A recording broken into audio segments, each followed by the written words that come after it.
Hey everybody, welcome to the Cheryl Lawson Show. That is me. I wanted to do a quick update on the tornadoes that happened in Oklahoma this week, and because I have a lot of listeners here that are international, I wanted to make sure you all had ways to help the victims and people who are having to rebuild in my home state. And maybe even answer some of the really disturbing comments that I've seen on blog posts and videos at the aftermath. You know, there's been a lot of striking photos and video of the tornado. And so I want to, as an Oklahoman, I wanted to address some of those just from my personal perspective and experience. So first things first, if you would like to make a donation, there's several ways that you can donate to reputable organizations, either here in Oklahoma or the national organizations. So if you don't know that I'm from Oklahoma, I'm always talking about Social Media Tulsa, and that's in Oklahoma. Fortunately, while Tulsa had the warnings and tornado watches during the same time period, around 4:30 or 5 o'clock or so, it was we were clear of any warnings for the storms, but they had already done a lot of damage in Moore and other parts of the state. So we were fortunate this time. So, but there are entire city who it has been devastated, and probably the worst news is that the kids who were killed in the school there. I mean, any loss of life is bad, but it's really horrible when you hear the stories of those kids. And but it is good on one sense that we hear the stories also of the courageous teachers who helped shield those kids and keep them calm. And I've seen a lot of heroic acts from my Oklahomans, and it's made me feel good. But here's how you can help. So the first one, and I'm giving you ways to text to help. So everybody has a text program, and usually they are international type situations. So the Regional Food Bank of Oklahoma, and you can go to their website, regionalfoodbank.org, or you can text the word food, FOOD, to the number 32333, and it will donate $10 to the food bank. The next one is the Salvation Army of Central Oklahoma. If you text the word STORM, STORM, to the number 80888, there will be a $10 donation to the Salvation Army. And what I'm assuming that this is probably already done, but Reese's, a local grocery store chain, has vowed to match the first $10,000 donations through the text line. So that's a really good way to donate.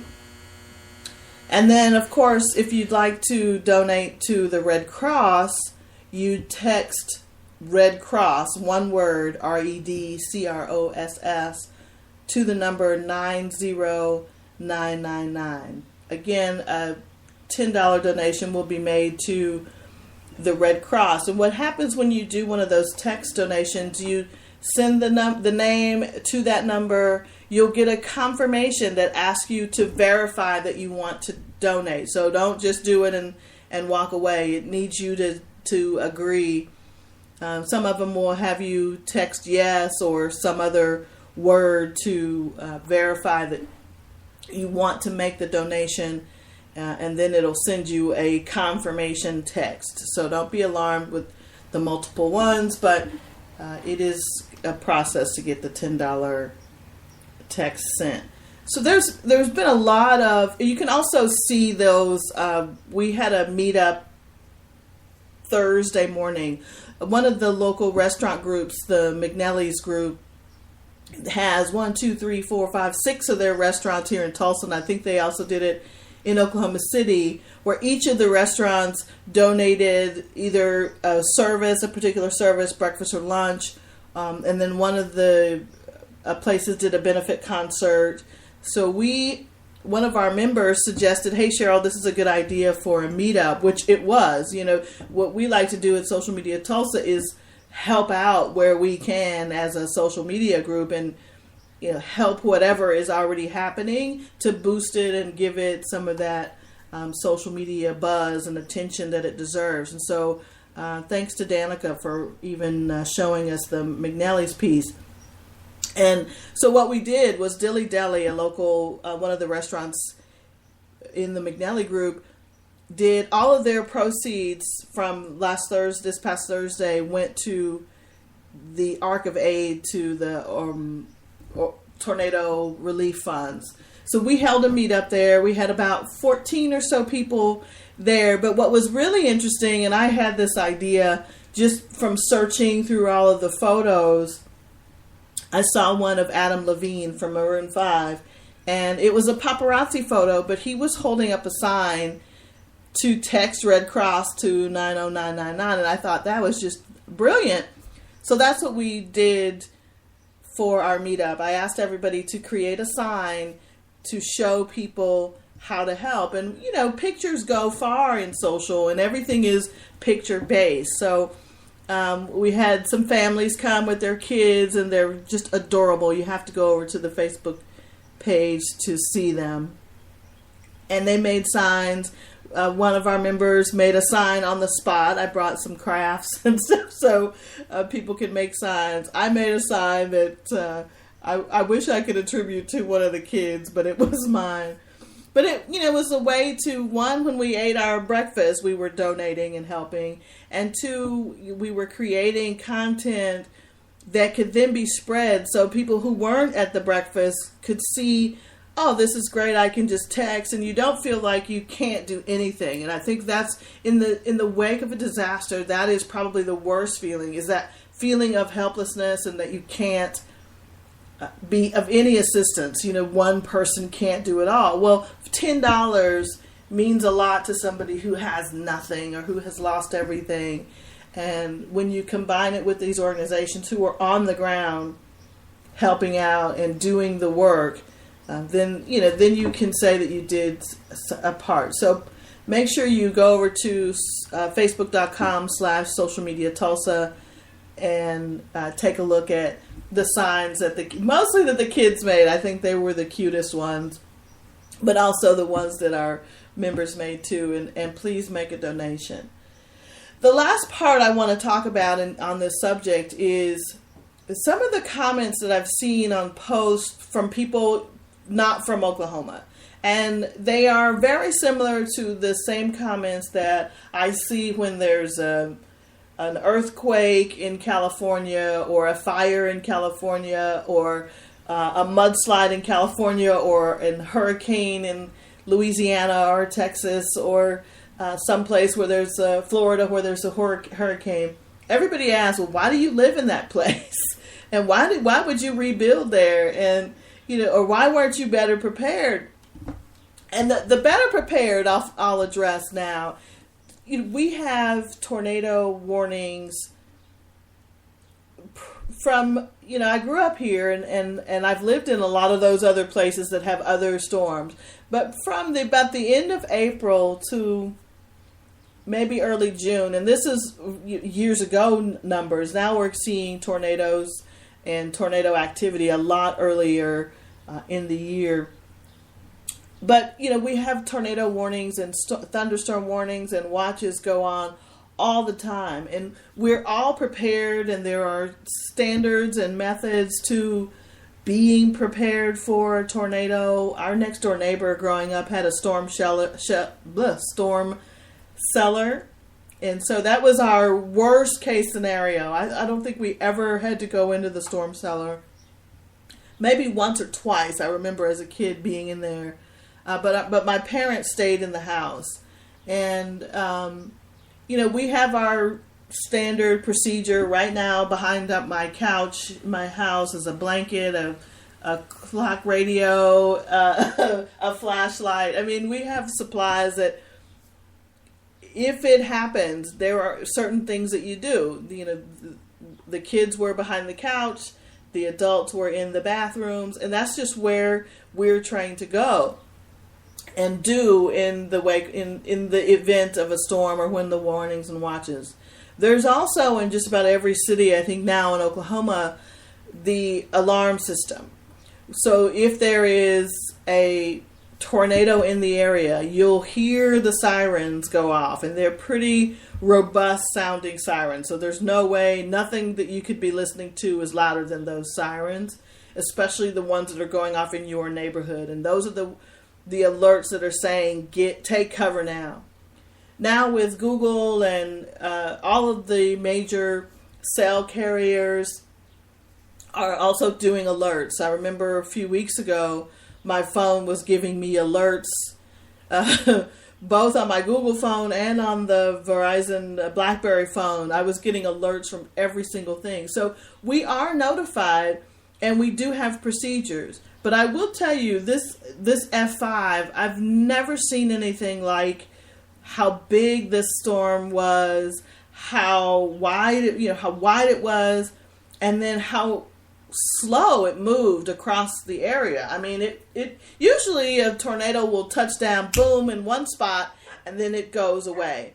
This one was, a mile long. I've heard from some stories and reports. It was just really wide, and it took its time over this area. So while it was probably only a few seconds, it was a few seconds longer than I've ever experienced or had. I mean, I've looked out my back window and seen tornado funnels go past around the back of our home and not destroy anything. So I will tell you that that years ago it was that the only thing that was destroyed in a tornado were trailer parks or mobile homes, or you'd hear a story of a car being lifted. And now whole towns. This is just an amazing thing that's happening. And the climate change people are probably saying, "Hello, we've been trying to tell you this for some time." So, but the people who say, "Why do you live there?" I mean, where would you suggest that somebody live that there is no natural disaster, where there's no potential or possibility that there's no natural disaster? When I lived in California, the people there, when the ground would shake and it'd be a 4 or 5 earthquake, my neighbors would just be doing nothing. Nobody would even react to those types of earthquakes, and I'd be running out the street because I had no idea what to do. I didn't know the protocol for an earthquake. And even the 3.5s and the 4, those felt strong to me. But the people there knew, or at least they thought they knew, which ones to react to, because you become numb to, this is just a little earthquake. And then, somewhere down the road, somebody's whole house has collapsed in that little earthquake. So, and then I've lived in, hurricane areas in Florida and in Houston. I lived for a long time, so Galveston would get hit and we'd get the alarms in the Houston area. And then I was in Florida during Hurricane Andrew. So there is no place that I know of where you're not going to have some potential for Mother Nature to come in and completely destroy your environment, your lifestyle, your home, your property. Whether it's from fire or some weather disaster or catastrophe. So, I think that, there's some issues with Oklahoma politicians that are warranting some of the backlash, but the people you can see of Oklahoma are not all represented by those people, and we do care and we do love living here. As a kid, the first thing I wanted to do was get out of here because that's what kids do. They want to get away from home. But this has always been home, and it's been amazing to be back here experiencing this area as an adult. I'm really fortunate to be able to do that. And so I want people to know that not everybody in Oklahoma thinks like some of the radical politicians that we send to Congress and the ones that are in our state government. Some of us do care about our fellow residents. A lot of us do. Most of us do. And hopefully you'll be able to help our neighbors in Moore and Shawnee and those places that were hit hard by this latest round of storms. And then you think really long and hard about how we help each other in these times of need. So feel free to go over to the website. I'll post the links and how to text to in the comments of this post. But thanks so much for listening to me rant about my hometown. And fortunately, everybody in my family and our friends that are in that area are safe and didn't suffer any significant damage. So we're really blessed here to be able to say that and to be able to do something to help. All right, guys. Thanks for listening. We'll talk soon. Have a happy Memorial Day for those of you in the States. And talk soon. Bye-bye.